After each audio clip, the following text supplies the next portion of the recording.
à tous. Donc moi c'est Étienne Rolex et aujourd'hui je vais vous parler de RefingDB.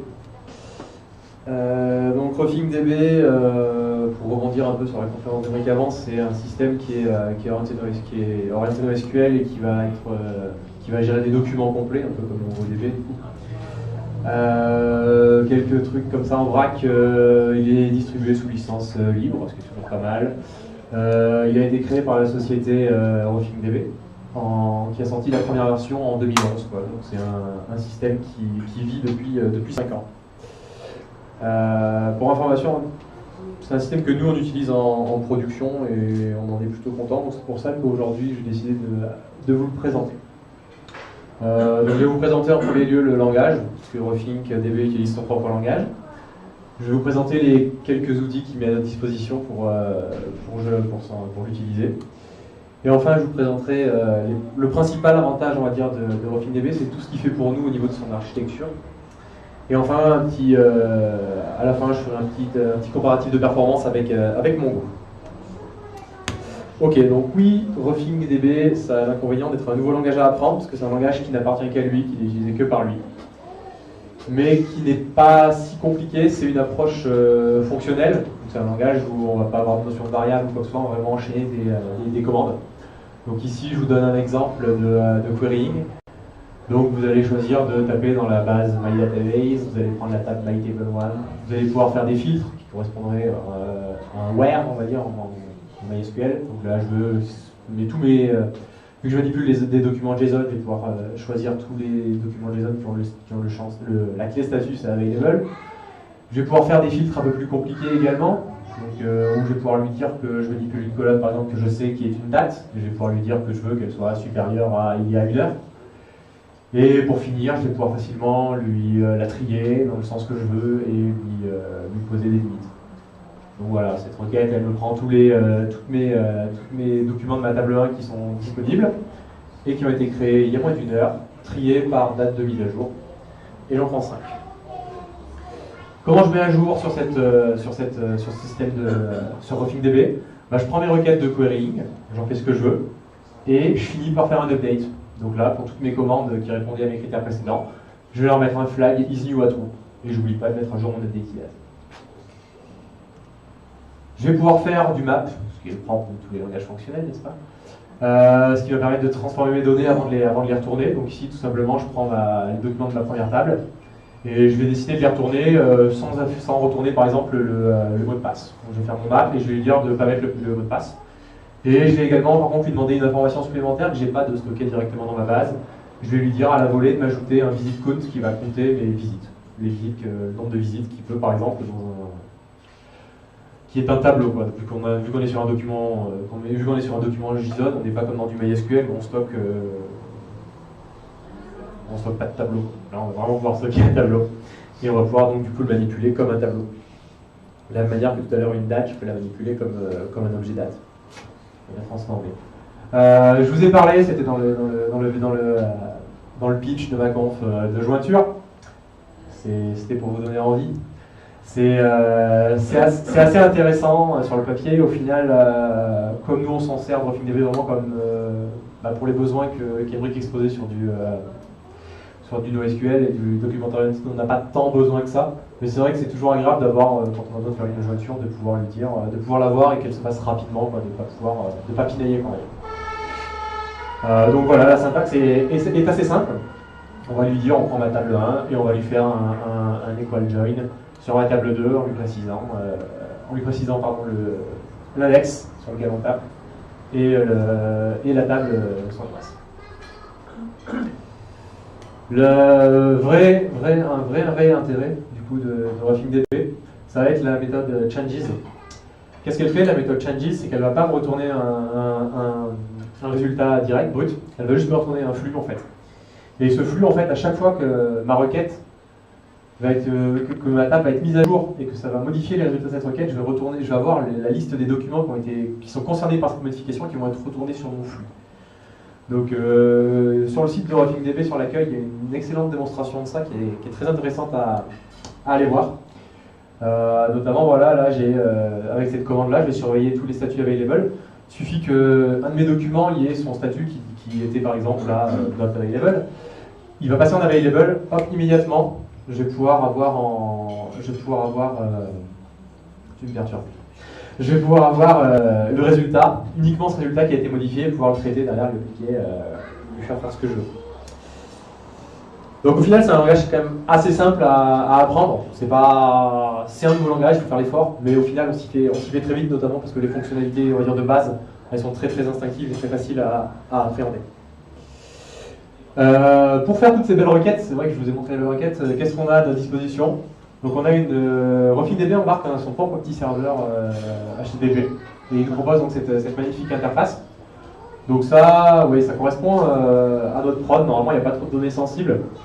Donc pour vous faire voilà, pour vous donner un ordre d'idée, nous on est sur 8 serveurs, on a 25 tables, on a 1 teragiga de données, voilà, on monte, c'est un peu dégueulasse, mais on monte à 200 000 lectures par seconde. Ça varie. Hein. Donc voilà, on a cette belle interface qui va nous permettre d'aller faire des données, d'aller gérer nos serveurs, d'aller gérer nos tables. C'est vraiment ce que ça va nous... c'est vraiment assez pratique, assez instinctif et c'est beaucoup plus joli que PHP Admin. Et donc bien sûr, pour ceux qui sont un peu allergiques à PHP Admin et aux interfaces graphiques en général, on a évidemment une ligne de commande. Donc là, je vous ai donné un exemple qui permet de faire le classique, le backup. On va pouvoir faire du dump, on va pouvoir faire du restore. Donc très simplement, hein, je peux vous détailler les paramètres. On va lui dire que là, on veut sauvegarder donc, sur ce serveur-là, on veut sauvegarder la collection orders de la DB DOM-Rider. Rien de très exotique. Et voilà, et on peut exécuter également toutes nos commandes depuis la command line. On va en venir au point qui est vraiment intéressant avec RefillDB, c'est la manière dont il est organisé sous le capot, on va dire. Donc avant tout, Emric l'a dit, on est sur du log free, donc si jamais vous faites une requête qui prend 3 heures, vous allez quand même pouvoir continuer à écrire à 200 000 requêtes par seconde, lire à 200 000 requêtes par seconde et à écrire en parallèle, ça ne va pas bloquer votre accès à la base de données parce que vous faites une énorme requête. Ça c'est un acquis, on va dire, mais bon voilà, on a la notion d'index primaire, on a la notion de clé primaire, pardon, on a la notion d'index secondaire qui vont permettre d'accélérer nos requêtes. Comme Emric l'a déjà très bien expliqué, je ne vais pas revenir là-dessus. On a la notion d'index composé, qu'on fera sur tous les systèmes NoSQL, c'est-à-dire voilà, pour mettre un index sur plusieurs clés. On a ce qui fait la puissance de Refing, ça va être sa capacité à facilement se sharder, se répliquer et scaler. Le sharding, c'est bien, tu en as parlé, ça me laisse quelque chose à dire. Le sharding, ça va être qu'on va prendre une base de données, une table, pardon, et on va choisir de la répartir sur plusieurs serveurs, vraiment sur plusieurs serveurs différents. Donc en fait, c'est très simple. Par exemple, si je veux faire un sharding sur deux serveurs, je vais prendre ma table des index de mes clés primaires, je vais regarder leur nom, donc ça va être des clés MD5 qui vont de 0 à Z, je vais m'apercevoir que le milieu c'est à peu près M, et tous les index qui vont commencer après M, ils vont aller sur le serveur 2, tous les index qui vont commencer avant M, ils vont aller sur le premier serveur. Voilà, c'est aussi simple que ça, et du coup derrière, à chaque fois qu'il y a une requête qui est faite, par exemple une grosse requête qui va être compliquée, ben, au lieu de faire la requête de parser mes 100 000 données sur ma table, il va aller parser 2 tables de 50 000, donc du coup il va aller plus vite. C'est comme ça que ça sert à sharding. Donc plus vous allez sharder, plus vous allez être efficace derrière dans les requêtes. La notion de réplica. La notion de réplica, ça va être du coup votre shard, vous allez en avoir plusieurs fois le même, ce qui vous permet de conserver l'intégrité de vos données. Donc ici, on voit qu'on a 5 shards, 5 réplicas, ça correspond en gros à 25 shards, dont 50 qui sont doublés chaque fois, qui sont quintuplés chacun. C'est-à-dire que si jamais j'en ai un qui tombe, je vais pouvoir en avoir 4 autres à la ressource. C'est là tout l'intérêt de Refing. Et donc Refing qui va nous permettre de scaler facilement, c'est-à-dire de rajouter des shards, de rajouter des réplicas pour avoir un meilleur taux de disponibilité et pour pouvoir être encore plus rapide. Donc c'était très très pâle, mais ici vous avez un charmant petit bouton configure qui va vous permettre en fait à la volée de dire voilà, j'avais 5 shards, et bien maintenant j'en veux 10. Donc là ça nous limite, bon, voilà, vous me croyez sur parole, hein, j'espère. Ça vous limite à 8 shards et à 8 réplicas serveurs, parce que vous l'avez vu au tout début, on n'a que 8 serveurs sur notre cluster. Donc voilà, c'est extrêmement simple, c'est ça qui au final nous a conquis chez RefingDB, c'est la facilité avec laquelle on peut mettre en place du sharding, de la réplication et pouvoir augmenter notre capacité à scaler nos machines. Si on rajoute 2 machines, c'est très simple, on va pouvoir aller rajouter les machines sur le cluster et lui dire voilà, je passe de 5 shards à 6 shards et il va tout recalculer et sans interruption de données. C'est très important ce que je viens de dire là. Sans interruption de données. Vous n'allez pas perdre, c'est-à-dire qu'il va recalculer un premier shard, puis une fois que ça sera fait, il va passer au suivant. Et il ne va jamais en fait, vous mettre non disponible. Celle-là, elle se voit encore moins que les autres, je suis désolé. C'est juste, voilà, c'était juste pour vous montrer, vous la verrez si vous allez voir ma conférence sur le lien que Clermont Tech ne manquera pas de publier. Voilà, c'est pour vous montrer en fait comment est réparti sur nos différents serveurs, nos différentes machines. Je ne vais pas perdre de temps là-dessus puisque ça n'est pas lisible.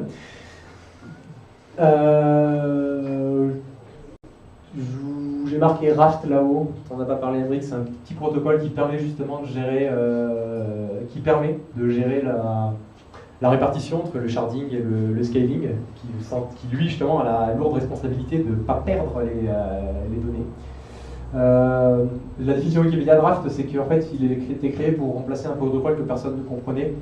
Et en fait, même lui, il est quand même très très difficile à comprendre, c'est pour ça que je vous en parle pas plus, mais je vous ai mis un très bon lien dans l'index pour les plus passionnés. L'architecture sur les serveurs, donc voilà, on va pouvoir gérer chacun de nos serveurs. Donc on va pouvoir avoir un visuel sur chacun de nos serveurs et savoir exactement ce qu'on a. Donc là, j'ai 5 shards primaries et 10 secondaries, chaque répartition. Et très intéressant, on va pouvoir gérer des tags. Donc par exemple, là, moi j'ai un tag OVH, parce que c'est un serveur qui est chez OVH. Et donc, par exemple, toutes mes données qui vont être critiques, je vais pouvoir choisir de ne pas les mettre chez OVH, par exemple. Grâce à ce système de tag. Donc ça aussi, ça facilite énormément le fait de pouvoir déployer vos bases de données à l'endroit qui vous plaît. Je vais essayer d'accélérer un peu parce que c'est bientôt fini. Le failover. Donc le failover, c'est ce qui se passe quand ça plante. Donc voilà, on reparlait du protocole de CAP, du théorème CAP tout à l'heure avec Emric. RefingDB, lui, il choisit de perdre le A. Il choisit de garder la cohérence. Et donc il perd le A, ce qui fait qu'en fait, si jamais votre machine tombe, si votre serveur tombe, vous allez, si jamais il reste moins de la moitié des shards qui sont disponibles, c'est-à-dire qu'il ne considère pas qu'il a suffisamment de données disponibles pour être sûr de 100% que les données soient cohérentes, il va passer en mode read-only, c'est-à-dire qu'il faut uniquement lire. C'est un choix. Voilà, c'est comme si tu avais bien conclu ta conférence là-dessus sur le pour et le contre de chacun des systèmes de GDBD, ça c'est un choix à faire. Donc voilà, ici par exemple, le failover, en fait, la partie failover, c'est à partir du moment où vous avez au moins 3 serveurs et 3 réplicas. Il suffit qu'il y en ait au moins 2 qui restent, et lui, il n'aura aucun souci, jamais il plantera. Par contre, il va rester disponible en lecture, en écriture. La partie read-only, c'est uniquement si jamais vous n'avez pas la majorité. Et là, il faudra mettre les mains dans le cambouis. Donc voilà, ce qui fait vraiment l'intérêt de RefingDB, c'est que tout ça, c'est tout compris dans le package de base. Vous n'avez pas besoin de vous embêter à configurer des master slaves. Je ne sais pas si on a déjà fait ça. Ce genre de choses un peu dures. Même sur MongoDB, c'est pas très fou.